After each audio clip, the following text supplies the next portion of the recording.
श्री कृष्ण द्वारा अर्जुन को दिए हुए गीता के उपदेश के कुछ सुंदर तथ्य। 18वें अध्याय के श्लोक नंबर 78 में कल संजय ने धृतराष्ट्र को बताया था कि जहाँ योगेश्वर श्री कृष्ण और धनुर्धर अर्जुन इंद्रियों की दृढ़ता ही गांडीव है, अर्थात स्थिरता के साथ ध्यान धरने वाला है, वहीं पर श्री ऐश्वर्य विजय जिसके पीछे हार नहीं है, ईश्वरीय विभूति और चल संसार में अचल रहने वाली नीति है। ऐसा संजय का मत था। अब आज योगेश्वर श्री कृष्ण ने बताया कि मैं सबके हृदय देश में निवास करता हूँ, आपके हृदय में भी वे हैं। अनुराग ही अर्जुन है। अनुराग आपके अंतःकरण की स्टोनमुखी लगन का नाम है।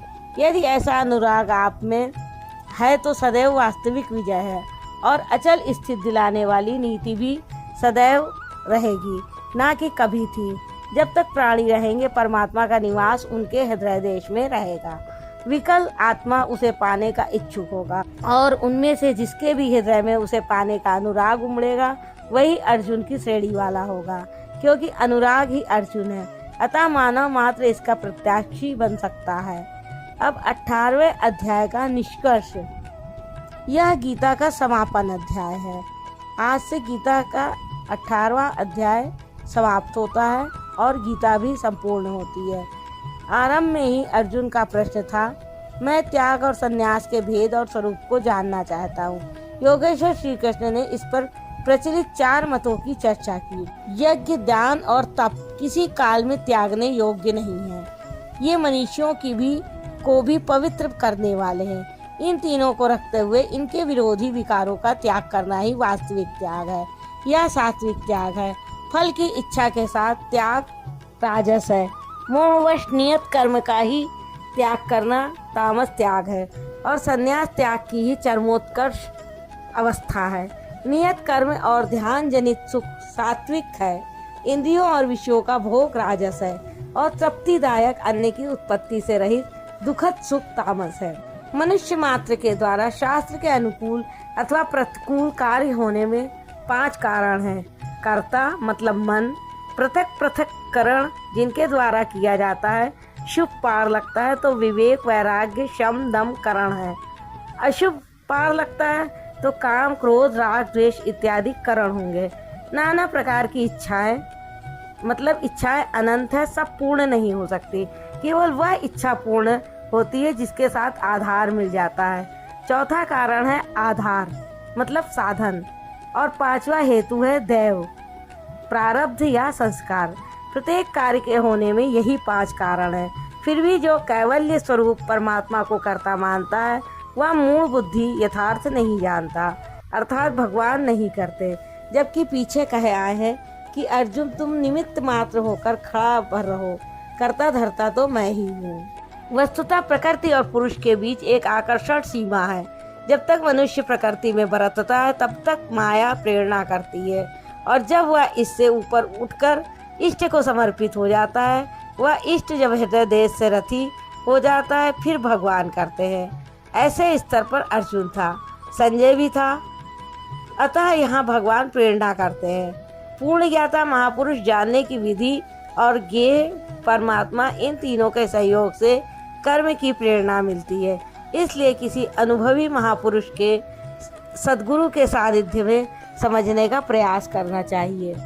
वर्ण व्यवस्था के प्रश्न को चौथी बार लेते हुए योगेश्वर श्री कृष्ण ने बताया कि इंद्रियों का दमन, मन का शमन, एकाग्रता, शरीर, वाणी और मन को इष्ट के अनुरूप तपाना, ईश्वरीय जानकारी का संचार, ईश्वरीय निर्देशन पर चलने की क्षमता इत्यादि ब्रह्मा में प्रवेश दिलाने वाली योग्यताएं ब्राह्मण श्रेणी के कर्म हैं। शौर्य, पीछे न हटने का स्वभाव, सब भावों पर स्वामी भाव, कर्म से प्रवृत्त होने की दक्षता क्षत्रिय श्रेणी का कर्म है।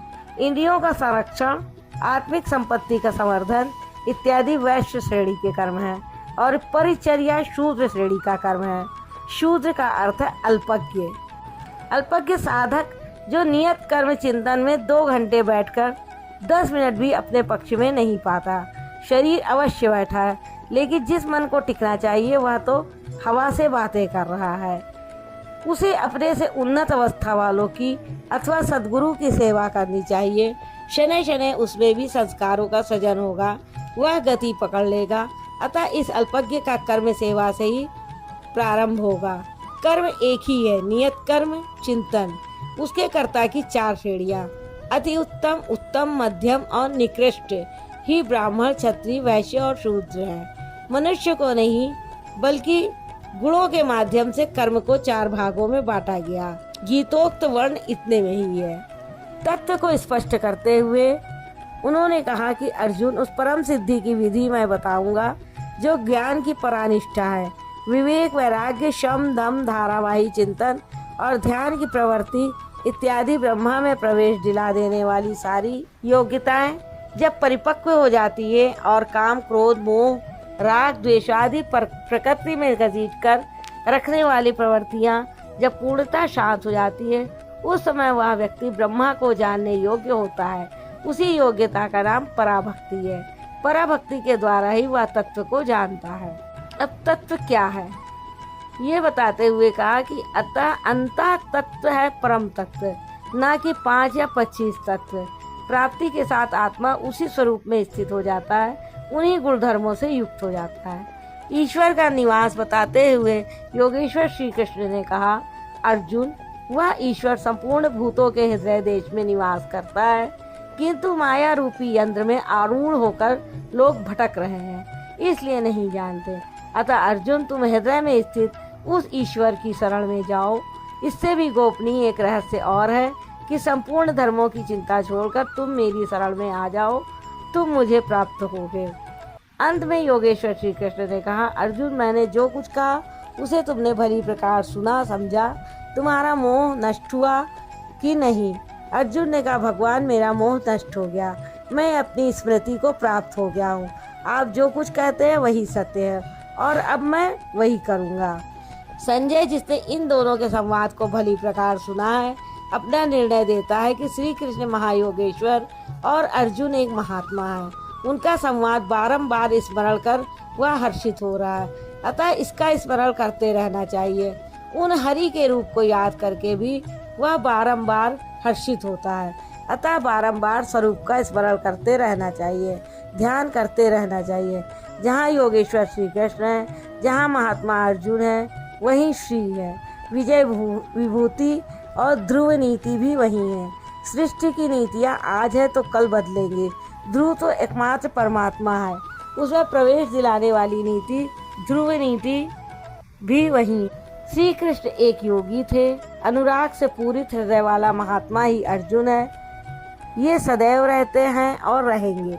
श्री कृष्ण ने अपना परिचय देते हुए कहा कि मैं हूँ तो अव्यक्त, लेकिन जिस भाव को प्राप्त हो वह ईश्वर सबके हृदय देश में निवास करता है।